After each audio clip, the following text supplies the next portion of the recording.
In this video, I'm going to tell the story about Mr. Zakaria Lahri, who was one of the many complainants at the Health Professions Council. To start with, I'm going to run through a lot of pictures of Zakaria Lahri that were taken after the operation.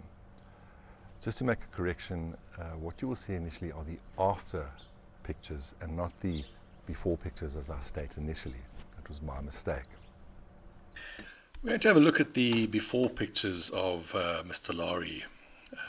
Here he appears to be quite jovial, and I want you to have a look at this picture for a few seconds, and you can gauge what area of the face he was actually operated on, and what area, as far as you're concerned, the operation was completely botched and he was disfigured for life.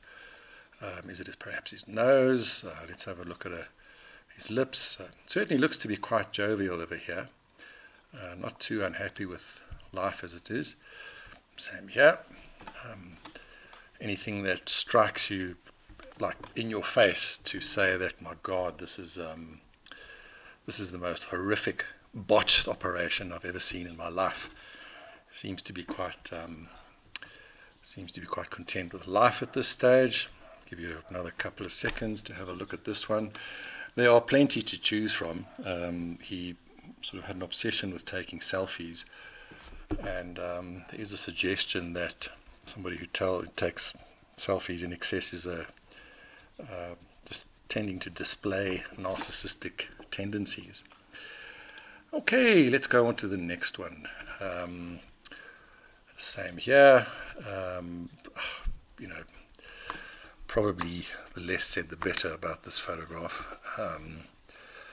Kind of quite an indication of the caliber and character and sort of values of this guy, Mr. Zakaria Lahri. Let's move on to the next one. It's looking a little bit more somber here, but again, anything that strikes you sort of terribly in terms of a botched operation. Lips, maybe, I don't know, lips, eyes, nose, chin.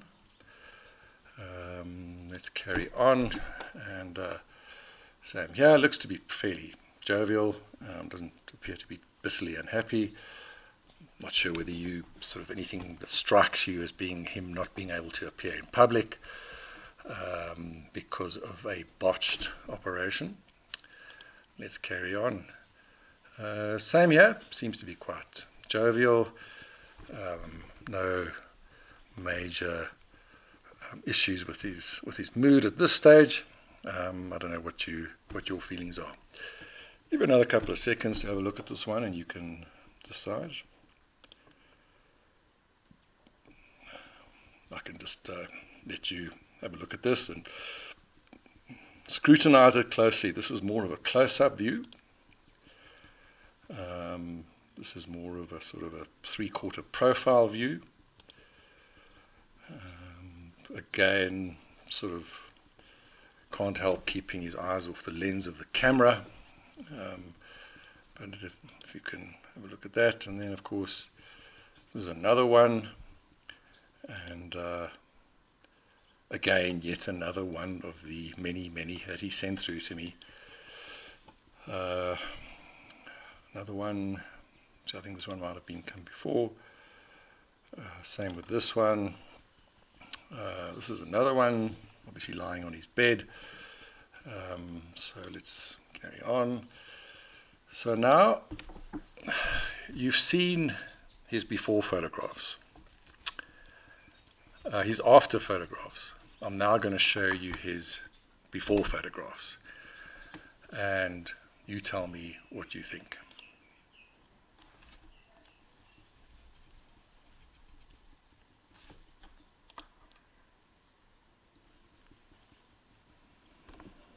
So if you guessed correctly, it was his ears that were corrected. Just have a look here. So that was the before, at least the actual before, and this is also another before, and this is actually from behind.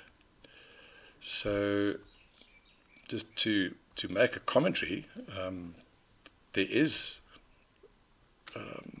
must concede that he has got a slightly overcorrected ear, but as you'll see in the in my consultation with him, and in terms of, well, he was advised that there existed the possibility of asymmetry, and also in his consent that he signed, the possibility of under or over correction.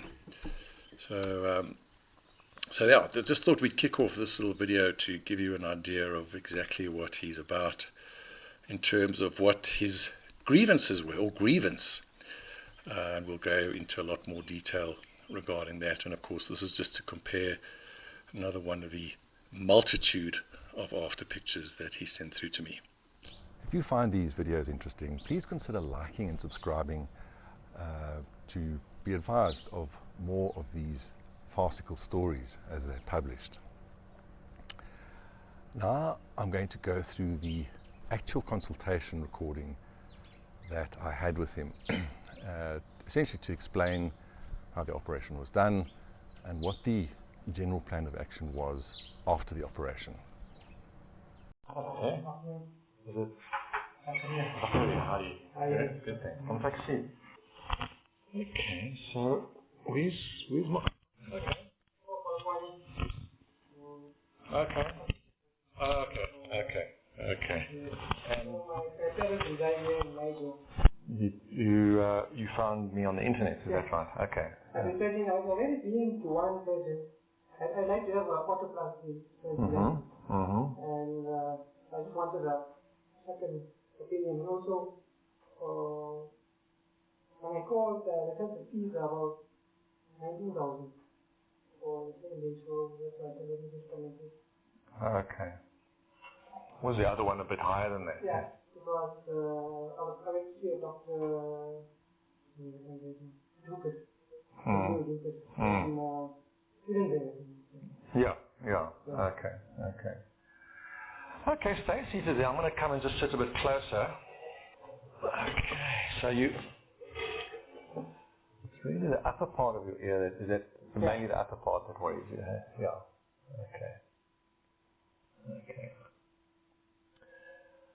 Okay, well, but yeah, lovely operation. I wouldn't really need to do any work here because this fold, the big problem, the cause of the problem is that this fold is not developed, this fold over here.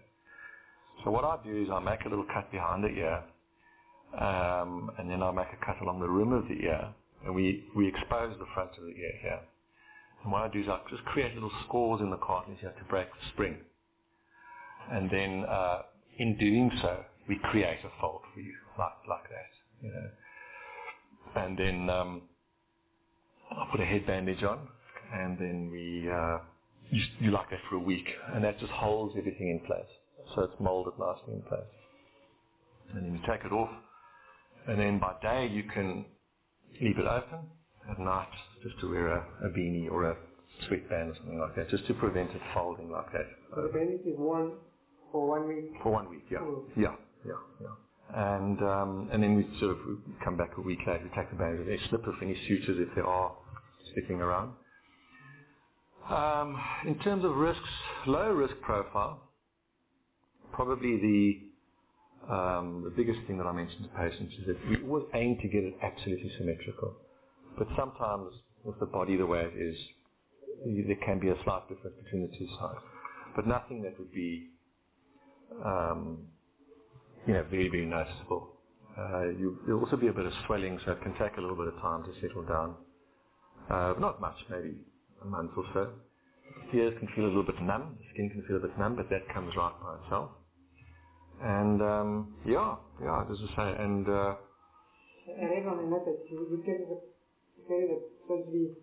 Yes, yeah. Yeah, I also do it under like sedation and local anesthetic, so you don't have a general anesthetic, because that also saves a lot on costs. A general anesthetic is quite costly otherwise. Do you want me to work out a quote for you then? Okay.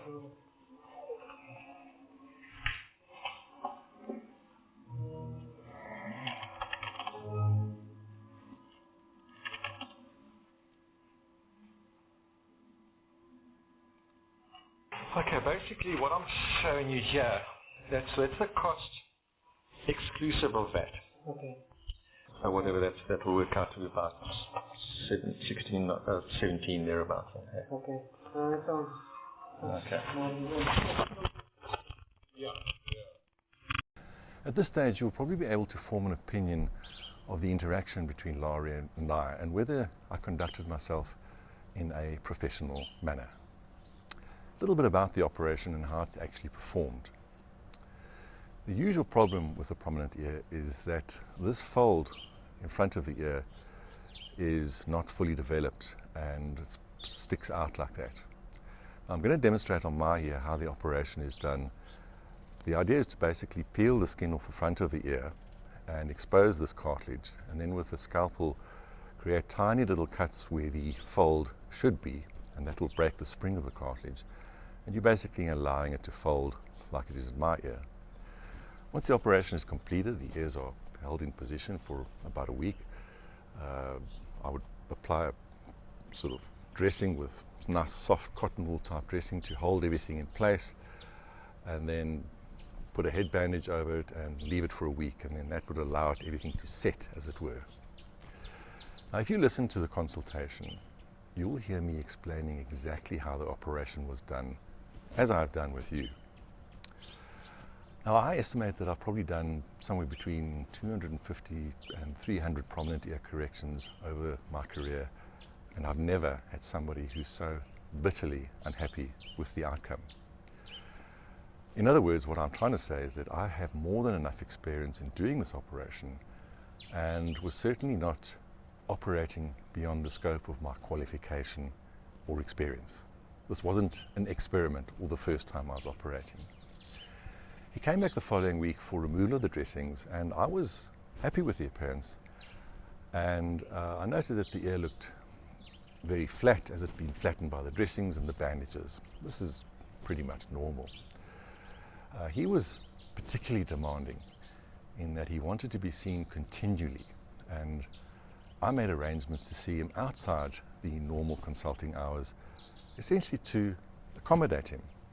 And of course this was done at considerable inconvenience. I always treated him with kindness, patience, and in a professional manner, and I reassured him that with the passage of time the swelling would settle down in due course. Around 6 weeks after the operation, he came in saying that he felt that one of his earlobes was too prominent. And at this stage I realized that he was going to be a very difficult patient, in that he appeared to be overly fixated on what I felt was not a significant degree of asymmetry. As you will recall from my consultation with him, I did state that one of the most common complications was that of asymmetry, which by implication means that one ear can be flatter than the other, or one more prominent than the other. A person with an untrained eye will very rarely pick up that there's an asymmetry of the ear and that it has been overcorrected. I did agree with him that the lower lobe was somewhat prominent, and in the October I performed a minor procedure to remove some skin to flatten the lower earlobe. I'm now going to go through the email correspondence over the ensuing months. Now we're going to deal with the rambling and incoherent multitude of emails sent from Zakaria Lahri to myself and my assistant. You'll just have to bear with me because it is kind of long and rambling. The first one was the 19th of September, and this was basically the contents of the message. Will this red blotch go away? What should I apply to help? And there was obviously a JPEG attached. This is the town that he hails from. So that was the 19th of September, and I'm covering it in a kind of a linear fashion from the time of his operation till the last one. Then the 19th of September, as you can see here, there's little regard for capitalization or appropriate grammar, sort of inappropriate use of emojis. Hello, I've sent you guys some pics. I'm feeling well, only my right ear looks a bit weird and flat. I hope it can come around, C-U-M, come around. But has a red blotch. What could this be, and what can I do to help it? Clear it. Otherwise, I think I'm fantastic. Okay, so you see here, he thinks he's fantastic. And what can I do? Absolutely no use of commas, grammar. In actual fact, the most grammar is actually in the signature from BlackBerry, Vodacom, let your email find you. So let's carry on. This was the 7th of December to myself. Hello, please could you inform me when it is a good time so I can come into correct the bottom part of my right ear that sticks out and makes the left ear look smaller compared to the left. I've discussed with Doc on my last visit. Was hoping to do this in the first week of January.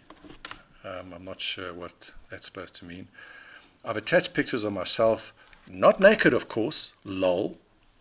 I'm not entirely happy with the top of my left ear being a little too in as compared to the right, which comes out a little. And I love, though, the back feels dodgy. How would the left top ear look be achieved? Do I have to go under the knife again? I'm sure you can appreciate it's quite difficult to actually read with no punctuation, no capitalization, no sentence construction. In the pic where my finger keeps the bottom of the right ear, I've placed a cigarette behind the left ear to make it look the way I'd like the top left to look. Do I have it? Please advise how you could have achieved this position permanently. Please reply as soon as possible. I'm presuming this is a kind of an emoticon, I don't know. I know I might, M-I-T-E, sound very patty, P-A-T-T-Y. I think he meant petty. But I hate it when people look for faults. Some, S-U-M, say now I look like Dr. Spock from Star Trek, 'cause my ears are, it's like teenage texting style, you know. Too flat, too, not T-O-O, too flat. Otherwise, say they're hidden completely, etc. Some pics of myself. Please study and send me feedback. Thank you, Zakaria Lahri. Okay, so then this one's the 11th of January. Hi Ilza, so sorry I couldn't reply sooner. Was really a hectic day. Yes, I've realized if I come in too late, then it will be impossible to get anything done. I've done some research. What is bothering me, and I'd like to sort out, is my middle helix. The middle is hidden by the antihelix, which sticks out from the front and back views. And I'd like the helix to be visible from the front, and thus be covering the antihelix from a back view. And so that seems to bother many of my family. And well, now it's filtered onto me. Though it means that they will have to come out a bit and look prominent. I believe they would look level and straight, whereas prior to my surgery, the top part was more prominent. Can doctor maybe advise or give me an idea how he would have to achieve this without physically inspecting my ears? Interesting concept. We'll attach more pics pre-op and current, and we'll try to phone you tomorrow. The guy in the pic is my younger brother, just an idea of how I'd like them to be. Then on the 27th of January, he says, hi Ilza, please could you ask doctor, I have to report at work on where day, or risk being fired, so I could pop in on Tuesday, small t for a day of the week, to remove my stitches on the way back home. I was off till the weekend, WKND, and tried to take more time off, but it didn't work. Also, I forgot to ask Doc a few question mark, I presume. Are my sutures temporary or permanent? Was my op carried under general or local? What method otoplasty did he use for my surgery? Kind regards, Zach. Then on the 23rd of January, he sends an email saying, "Hi, hello. I've tried calling on Friday just to confirm I've been approved leave, so we'll be visiting my parents from Thursday, 26th till Monday. Will it be possible to arrange a pop in on Thursday afternoon to chat with doctor, because I'd like to at least sort my left earlobe issue while I'm in the area." I did mention on my last visit that he quoted me 500 Rand to stitch it back. Please see pic for earlobe issue. Thank you, Zach. This I actually did. That was a minor. His earlobe was protruding, and I just corrected that for him. 2nd of February 2012. Hi, please inform Dr. Gordon that I've taken a second opinion from a plastic surgeon, Dr. Vernon Ching, and he would like to speak to doctor to find out what technique did he use for my otoplasty, because he already, by looking at it, confirms my antihelix is way too prominent and is pulled back way back too tightly, to T-O, and he did an ultrasound and doesn't see any foreign objects or stitches holding it back. Yeah, he has ruled out shaving the helix like Dr. Gordon has suggested, and he prefers release sutures, as I would like to go to understand what actually did Dr. Gordon do. Please be so kind as to assist him in conversing with Dr. Gordon. Kind regards, Zakaria. It's very urgent, thank you. I've passed on contact details of the practice and Dr. Gordon's cell number to Dr. Ching from his surgery called Precision Aesthetics in Midrand, and was suggested to a friend sent by BlackBerry. Dr. Ching actually phoned me, and he actually said that this guy was absolutely cooked. He's got some syndrome where they have this overly obsessive compulsion with their appearance, and they normally kind of live with their parents, and they're like very, very complex individuals. So then we go on to 2nd of April 2012. Hello, Elsa. That was my assistant. I'm still waiting for medical report from Dr. Gordon on what method otoplasty he used. And what did he actually do? I'm in Gauteng on Monday, 8th. Do I have to really come to the clinic? Is it still called Metamorphosis, or is it Lakefield Surgical Centre and at same address? Kind regards. I know it's not your fault I'm in this mess. Okay, pretty self-explanatory. This was the 4th of April. Good morning, Zakaria. Morning, Zakaria. As per Dr. Gordon, please ask Dr. Chait to contact him directly to request a medical report. Now, he went to see another plastic surgeon, Dr. Lawrence Chait. I never received any request from Dr. Chait for a medical report. This was one of the many plastic surgeons that he went to see. He probably hopped to about 5 or 6 plastic surgeons. Of course, the moment they realized what this guy was about, they wouldn't touch him with a barge pole. So this was forwarded from Zakaria, or actually from Dr. Dukas' reception, which was actually, I think, forwarded to us, but the quote said, "Hi, Zakaria, please see below the revised quote from Dr. Dukas. Regards, Nicole." So then Ilse, on the 22nd of May, Ilse replied to Lahri, "Hi, Zakaria, I'm not sure why you've sent me this. Please advise." Reasonable request. And then he replied on the 22nd of May 2012, "Show it to Gordon. There's banking details attached." So it would appear by this stage he is starting to become very angry, and he realizes that nobody's really prepared to touch him, and he's now angling to for me to pay for his revisionary surgery. And of course we'll cover that later on in the video, but I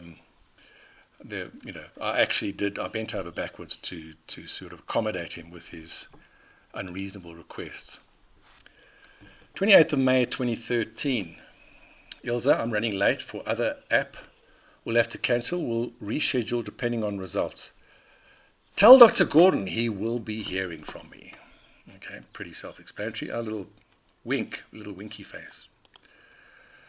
29th of May 2013. Hi, is there a contact number to reach Dr. Gordon directly? I have 2 reports, I presume he means 2 TWO reports from different surgeons. Dr. Ching and Dr. Saul Braun, both opinions are it's a disgusting job by Dr. Gordon, too much cartilage removed, ugly scarring, and only way to get it looking normal is skin grafting.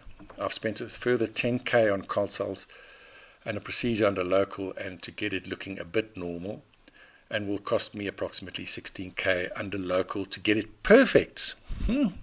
Wow, didn't know you could guarantee getting it perfect, but anyway. I've come across disturbing info on complaints of Dr. Gordon and was directed to an attorney, Mr. Gary Austin, who has enlightened me on these stories. Now, as you will see in virtually, well, in fact, in every 100% of these cases at the HPCSA, Mr. Gary Austin is the common denominator. And of course, this was all part of a well-orchestrated scheme to defame me and to destroy my reputation and to have me removed from the role. I would like Dr. Gordon to give me options before I proceed. I've been begged and given forms to complete to HPCSA and told it's the only way forward. A lot of people want you buried.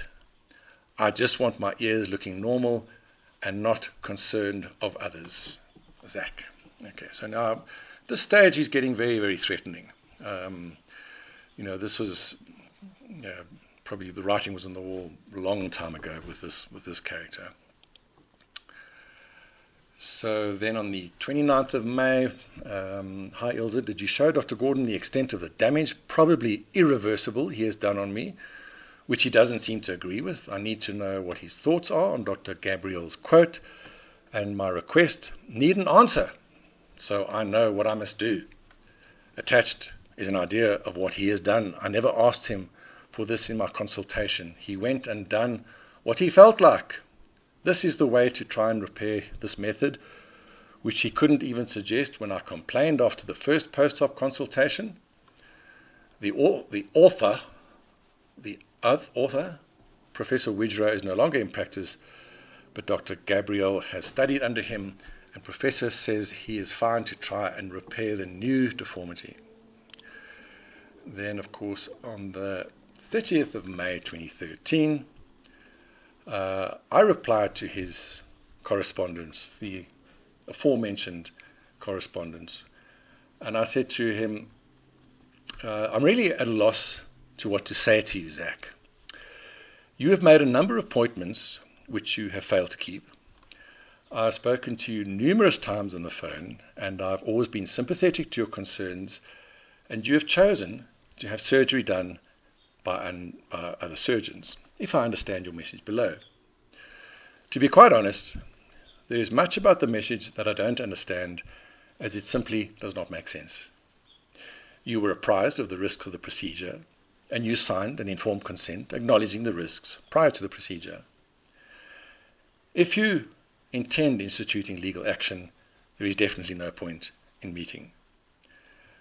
However, in the light of this, I believe that dialogue is still the most constructive course of action, and my door remains open should you wish to see me. Regards. So that in the 31st of May, he says, well, I'm not quite sure if you even understood yourself what you did. Obviously, when Dr. Ching from Precision Aesthetics, a surgeon who studies botched cases for the HPCSA, called to find out what method you used, and he couldn't understand what you were trying to explain because you said you did, and what he saw never made sense. On my consultation, he took photographs, all angles, and his little photo room, and stated that they looked fake and were definitely pulled back too tight. He tried to do a release under local, promised no guarantee, but the damage was done by you, removing too much cartilage and skin. By the way, there was actually no cartilage whatsoever removed in this procedure, and there's a small strip of skin removed from behind the ear. On Monday, a friend suggested that I visit Dr. Saul Braun at Rosebank. He looked at Ching's report and examined and confirmed what Ching already told me, overcorrected. And after he looked at Ching's before and after procedure pics, could see minor improvement. But to get my middle out and looking normal, there's only one solution. That's doing a skin graft from preferably my groin. That was also suggested by Ching, something you never even talked about on my countless post-op visits, emails, and on my last appointment. You needed a few days to think about what to do. Okay, it's pretty rambling, pretty incoherent.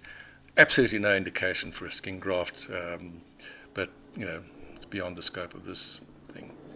31st of May, 2013. So obviously I don't think two different surgeons will be talking crap when I told them your plan on my last consult to remove stitches on my left earlobe on top, which you charged me 300 Rand.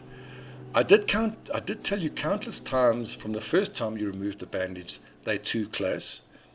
Your last suggestion was to cut the middle helix under local for 2,500 Rand. These surgeons were frightened and even laughed at your idea. Said you cannot cut from the front skin. It's too thin. My front will be scarred and start looking as ugly as you've done to the back already.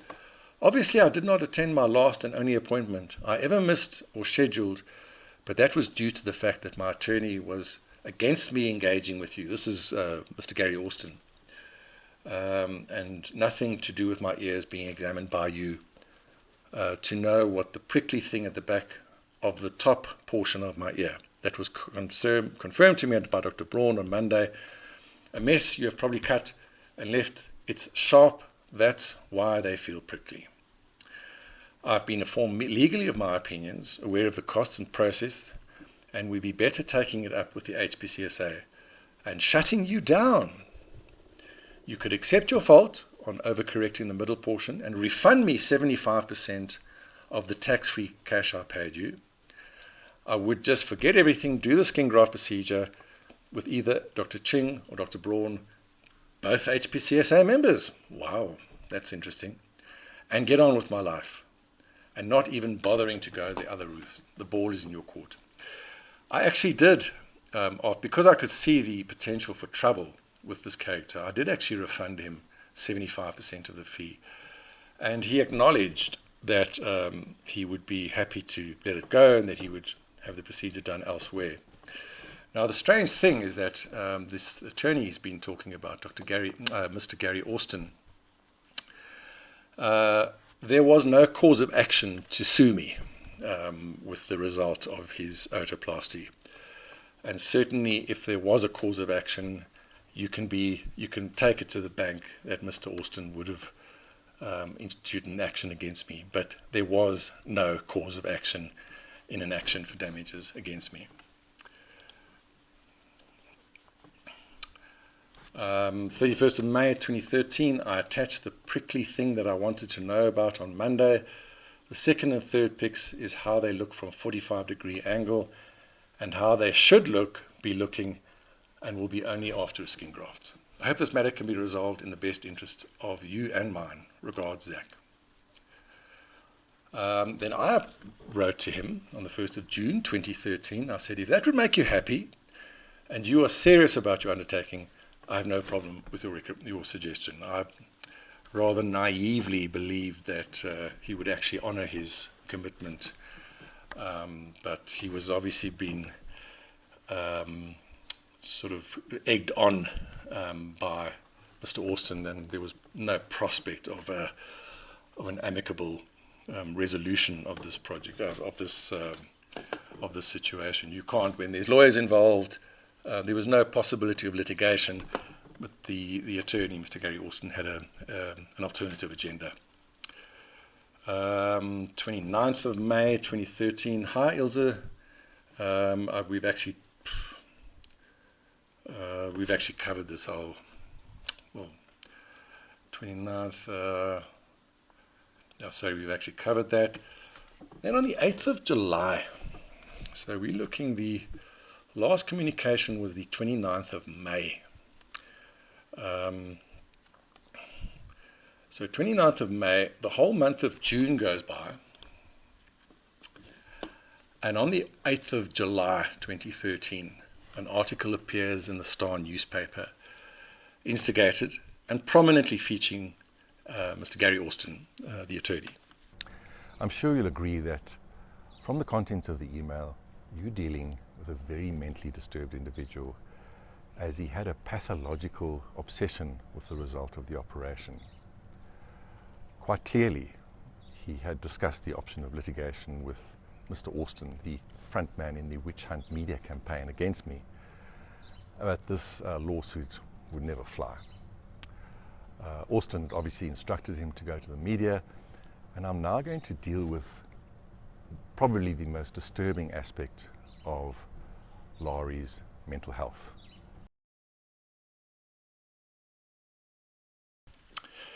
So let's go through this death threat.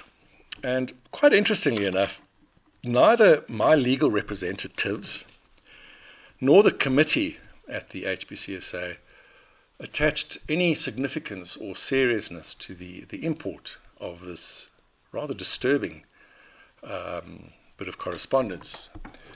And they essentially condoned his conduct. As you can see from the emails, there's a strong degree of mental health instability or mental health disorders, strongly in need of some form of psychotherapy. But be that as it may, this rather disturbing death threat was received to me on my iPhone. I'll go into it in more detail, but you can actually just see I've just taken screenshots of the actual long, again, rambling WhatsApp sent to me. Strange enough, also lack of any punctuation or any grammar, and inappropriate use of well, hardly any capitalization, but we'll go through it in detail now in a second. And this was just the whole rambling thing, and which we'll go through in a second. So what I'm going to do is just translate it roughly from Afrikaans into English. If you are Afrikaans speaking, you could probably follow along. But the reading from the top here, it says, pay Zakaria Lahri 300,000, presumably rand, and I will tell him to leave everything. Contact him. He was with me last week, and I told him that he's wasting his time with the court and the newspapers. He was naughty and chose you. And if I have to come and look for you, then you're a dead fucker. I don't play. Go and ask Brett Kebble's attorneys.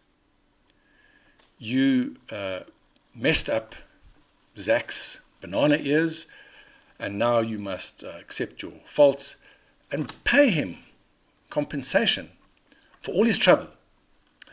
I hope that this is the last of this mess, and if he has to phone me again, you won't be told, you won't be advised. I don't waste time with the court. I'll sort you out in my way. I already know everything from you. Don't contact me. Handle everything with him directly. He'll let me know what went on. Sleep over everything and think carefully what you will do. Sell your clinic, sell your clinic or your wife, and remember, you hurt him, and I won't permit that you get away with it. And I promise you that. And take your ugly photo off WhatsApp. Okay, so as you can see, a rather disturbing SMS received, in all likelihood from Lahri himself.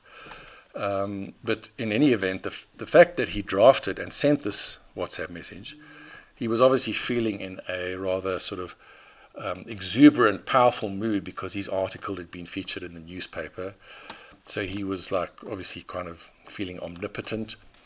If in fact this was sent by somebody who was intent on carrying out a contract to have me killed, it raised the level of the disturbance to another level. So, but as you can see here, this is evidence of a severely disturbed mind. And apparently the disciplinary committee at the HPCSA didn't really seem to take cognizance. This really didn't seem to affect them. And this, as far as they were concerned, is cool. You can hire people, or you can send your doctor death threats if you're unhappy. Now I'm going to deal with some of the aspect of Lahri's testimony at the HPCSA, because it is yet another stark illustration of the gross fallibility of human memory, and how, at the end of the day, the matter revolved around his word against my evidence, and my evidence comprised recordings, photographs, operation notes, and consent forms. The committee obviously favoured his testimony over mine, for reasons which remain unclear to me. The prosecutor asked him, quote, "On that first consultation that you had with him, you explained to him what you wanted," unquote. To which Lahri replied, quote, "I told him I wanted the tips that were sticking out to be pinned back and looking a bit natural, well, he asked me to draw a picture of how it should look. Well, I found it amusing, and I drew basically what I," unquote. As you will recall from the recording of the consultation, there was absolutely no allusion to any form of drawing done by him. And I actually showed him, as I showed you how the operation was performed, it is far easier to demonstrate the effect of the operation than to try and draw a rather complex 3D structure as the pinner of the ear. The prosecutor then went on to ask him, quote, "Now, during that particular consultation, did he explain to you the risks inherent in that particular procedure, that, remember, you may have complications, and this is the nature of complications that may arise, and or you may lose your ears as a result of this particular procedure?" I mean, for heaven's sake, could the HPCSA not employ someone with a basic medical knowledge to lead this witness in evidence? That you may lose your ears as a result of this particular procedure? Unbelievable. Lahri went on to reply, quote, "The only thing he mentioned is obviously the 3-centimeter scar at the back of the ear," unquote. Well, having listened to the recording of his consultation, do you think this is a fair reflection of the flow of information during the consultation? Considering that he's recording events from 2011, and he gave his testimony on the 25th of February 2016, a full 5 years after the event. Can you honestly recall a consultation that you had with a doctor 5 years ago? Never mind 5 days ago? Yet his testimony was regarded by the Disciplinary Committee as damning to me, and I was found guilty of disgraceful conduct and scrapped from the roll. He was then asked to recount by the prosecutor the sequence of events and to recall from memory an event 5 years ago, mind you, which transpired when he reached the clinic. He said that he'd paid the fee for the operation and then was prepared for theatre with the appropriate garments. The prosecutor then asked him, quote, "At least up until that stage, did you see Dr. Luke Gordon on that day?" unquote. To which he replied, "No." And then the prosecutor asked, quote, "And whilst we are still at it, on that particular day, did anyone, more specifically Dr. Luke Gordon, explain to you the risks that are involved in the operation that you were about to go and the complications that may arise?" unquote. To which lunatic Lahri said, quote, "No, obviously I was given a form to sign." Now, this is known as tailoring of the evidence because obviously it sounded better from his version that I had not told him of the risks or complications. But as you can hear from the consultation, I very clearly told him about the risk of asymmetry, which implied overcorrection. Next, the prosecutor asked, quote, "Now this form that you were given for you to append your signature, did anyone take you through that particular form and explain to you line by line, in detail, why you were signing that form? Or were you just happy to sign the form?" Unquote. To which Lahri replied, quote, "Well, I was happy to sign it. And well, it said something about indemnity or stuff like that. But I mean, I just signed," unquote. Now, this is just another illustration of what either amounts to a barefaced lie or a dreadful gap in his memory. Because the standard procedure at our clinic was, and this was very strictly enforced, that patients were given the consent form and were given very specific instructions to read carefully through each paragraph of the consent. Once they had signed each paragraph and understood it, they were to initial in the right margin of the form. They were further told that if there was anything in the paragraphs that they did not understand, they were to stop, put down the pen, and only once I had come to see them and explained to them, answered the question that they had asked, were they allowed to proceed with the completion of the form. All pre-medication was withheld until they had signed the form and initialed each paragraph. This was to avoid the problem of a patient saying that they had received pre-medication and they did not remember what happened, because with one form of pre-medication, this dormicum, in fact, it can result in amnesia. His description of the post-operative course was reasonably accurate, and he explained on the Saturday morning that his bandage had come loose and that he had got hold of me via my assistant, and then she arranged that I come through on the Sunday morning to have a look at him. This is another aspect worth discussing at this stage, because I was available for him and attended to him very often outside consulting hours and on weekends, and in no way was he neglected in his post-operative course. I actually remember removing the dressing and reapplying it in a more comfortable position, and I was quite happy with the appearance of the ears at this stage. Once I removed the dressings at the 1 week stage, I told him that it was not unusual to look somewhat flat, as they had been compressed by the bandages, and with the resolution of the swelling, the ears would retain a decent shape.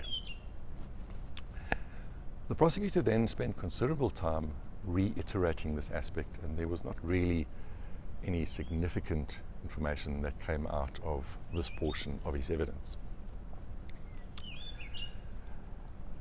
Lahri went on at length about how he had visited multiple plastic surgeons who had made various suggestions of how to correct it, but logically, it would have made far more sense for him to return to the surgeon who actually performed the operation to look at options for repairing the aspects that he was concerned about. At the end of the day, he ended up having a revision by another plastic surgeon and was still bitterly unhappy with the results, unsurprisingly. I'm going to briefly touch on the various aspects of his cross-examination by my advocate. My advocate questioned Lahri about the email where he stated that if he could be refunded 75% of his fee, he would forget about everything and get on with his life. My advocate then asked him whether I had complied with his proposal, to which he agreed, and that he had received the refund and in effect had an agreement with me.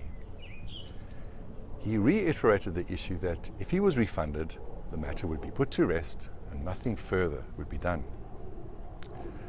My advocate then asked him why he'd gone to complain to the HPCSA as well as reported to the press, which is a clear violation of the agreement that I had with him, in that he would let everything go and wouldn't take the matter further if he was reimbursed.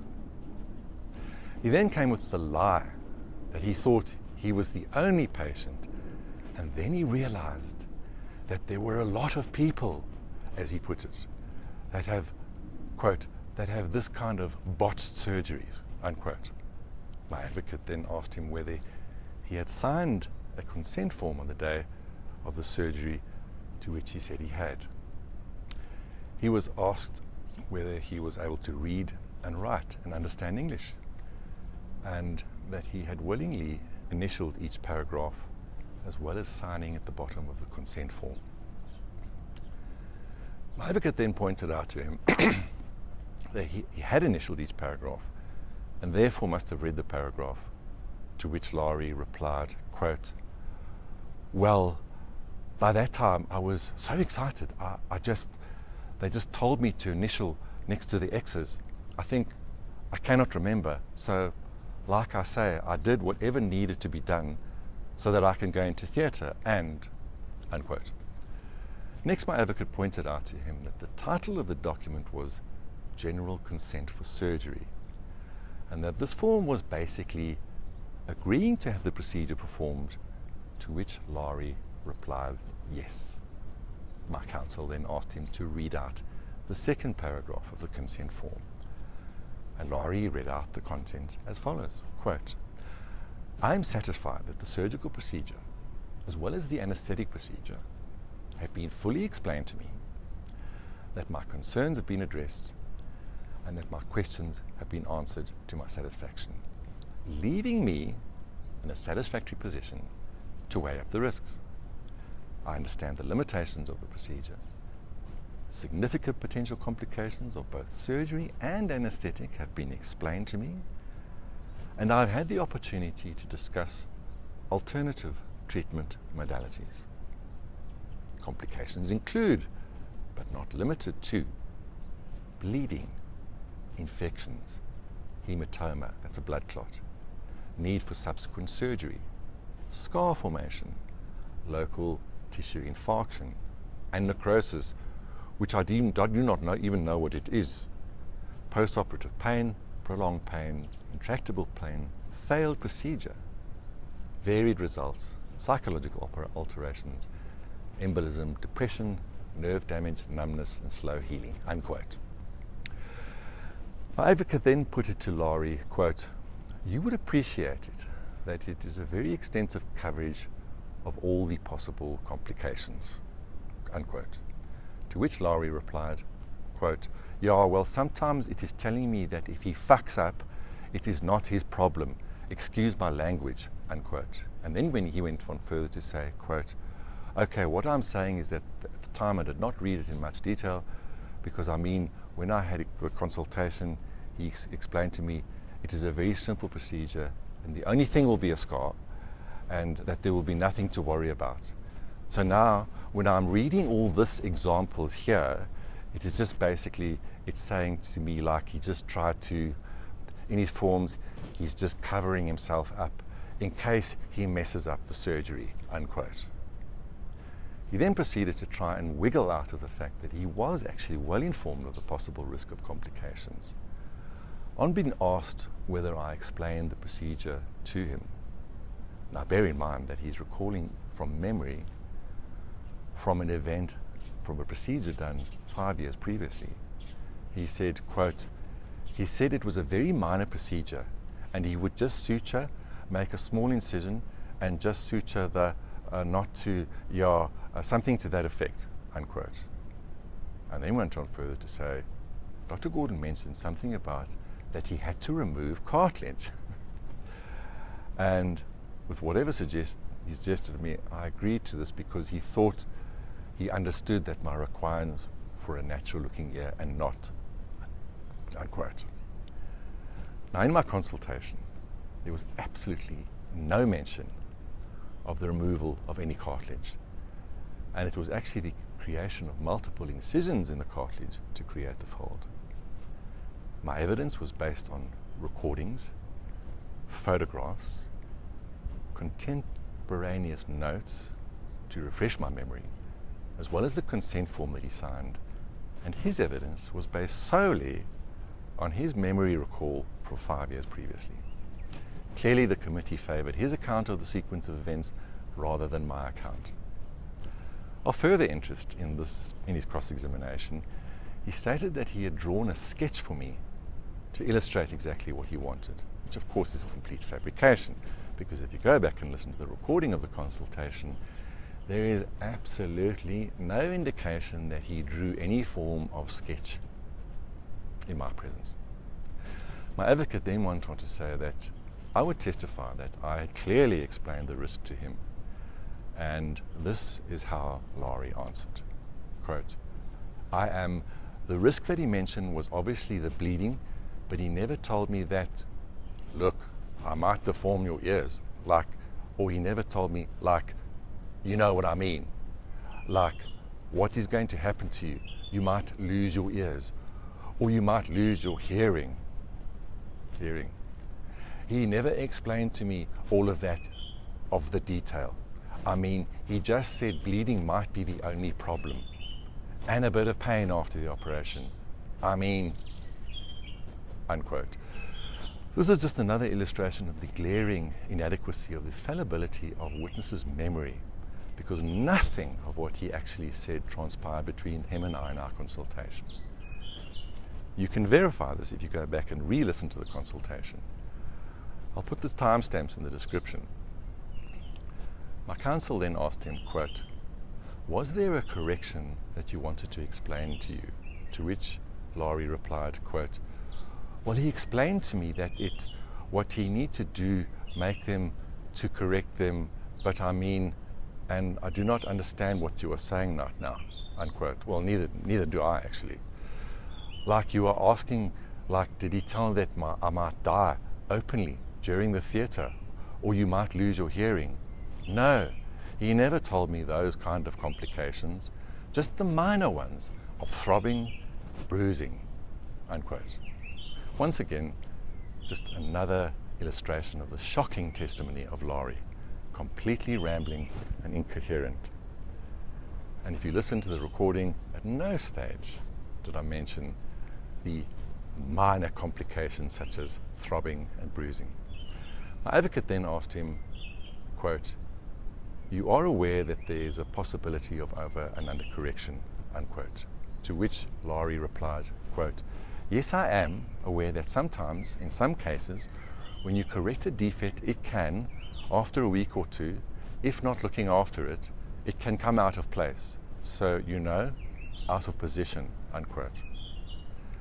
Then there was quite an interesting interaction between Professor Ndorby, the plastic surgeon on the committee, who asked Lahri whether Dr. Dukas had explained the potential risks and benefits of the operation, to which Lahri replied that he did. Prof. Ndorby then put words in his mouth by saying, quote, did you not find it at odds that Dr. Gabriel Dukas gave you the list of complications and benefits, and Dr. Luke Gordon did not discuss any of the complications and benefits with you, unquote.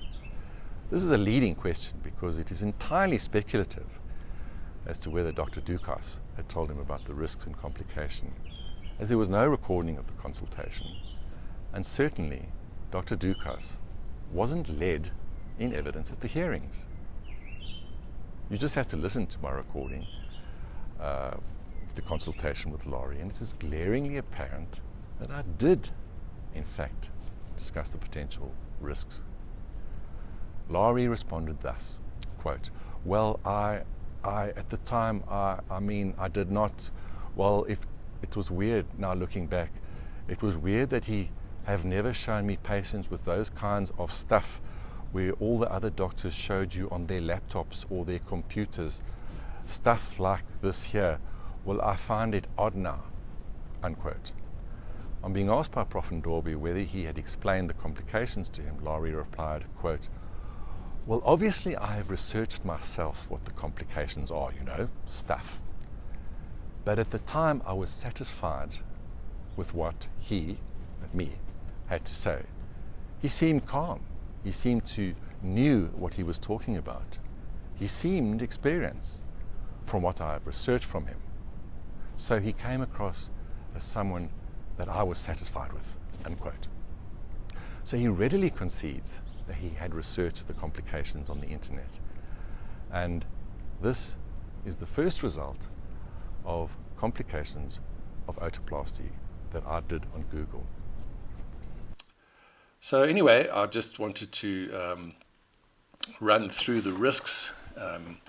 He found me on the internet, and he would have had an opportunity to do his own research. And the risks, scarring, the scars are permanent, they'll be hidden behind the ears and the creases of your ears. Asymmetry in ear placement. This could occur as a result of changes during the healing process. Also, surgery might not successfully correct pre-existing symmetry. Changes in skin sensation, allergic reaction, problems with stitches, and of course overcorrection. Otoplasty can create unnatural contours to make the ears appear to be pinned back, which is indeed what he had. But he was advised of these risks. So at the end of the day, the conclusions drawn by the committee indicated that they felt that the veracity of Lahri's testimony was more compelling than mine. In effect, what they were saying was, we don't care that in your consultation you explained to him exactly how the procedure was performed and that you told him about the potential risks and complications.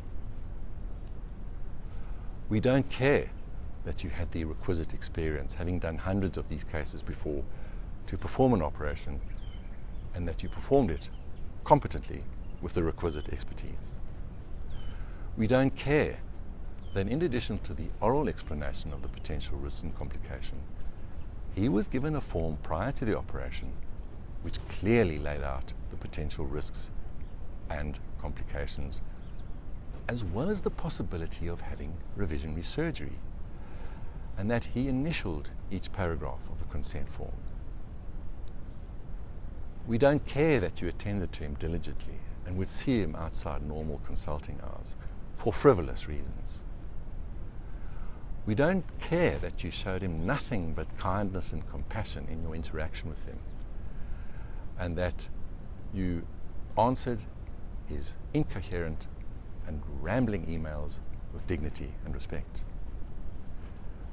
We don't care that you bent over backwards to accommodate him and actually compromised in refunding him 75% of his fee he paid to go and have revisionary surgery done elsewhere when you didn't really have to, because there was no case of negligence or malpractice. We don't care that he reneged on his undertaking to leave everything alone once he'd been refunded and his revisionary procedure done. We don't care that he clearly displayed a degree of mental instability, craziness in fact, that was very disturbing, and the fact that he went to at least 4 other plastic surgeons for opinions and was still unhappy with the result of the plastic surgeon that attempted revision. We don't care that Lahri sent you a death threat, and possibly even more disturbing, that he actually hired a hitman to send you a death threat with a threat of extortion to pay him 300,000 rand for the hitman to not kill me. In fact, we condone this sort of behavior. It is quite acceptable for a patient who is unhappy with his cosmetic surgery operation to send a death threat, or to hire a hitman to send a death threat to a plastic surgeon. We don't care that your testimony was based on records of contemporaneous notes to refresh your memories of the consultation, photographs, theatre records. We simply don't believe your account of the events. We favoured the account of a lunatic recalling from memory some 5 years previously. We don't care that the expert witness for the HPCSA didn't interview, examine, or take photographs of a solitary complainant at the hearings, and that his expert opinion was based solely on perusal of the letters of complaint from the witnesses for hire. we do care for the fact that we were paid around 25,000 rand a day to sit for these hearings. And we would be paid whether the committee sat for half an hour, after which there'd be yet another one of the many postponements, or a whole day, which would be about 5 hours maximum. We would receive our moolah no matter what. After all, we each scored about 500,000 rand for these hearings, which stretched over a period of about 7 years. Did you really think we were going to acquit you? Where if we didn't, we would not be appointed for future hearings, for rigged hearings, for medical doctors and professionals. Did you really think we would provide an objective opinion when the organization that charged you with unprofessional conduct pays for our salaries? Of course not. That's why we found you guilty of disgraceful conduct and ordered that you be removed from the role of practitioners, never to be able to earn money as a doctor in your life again. I'll be dealing with the judgment of Ms. Adams and the questionable evidence of the so-called expert witness for the HPCSA, Professor Casey Annandale, in another video. But if you've watched this far, please like and consider subscribing to my channel to hear more stories about this rather tragic farce.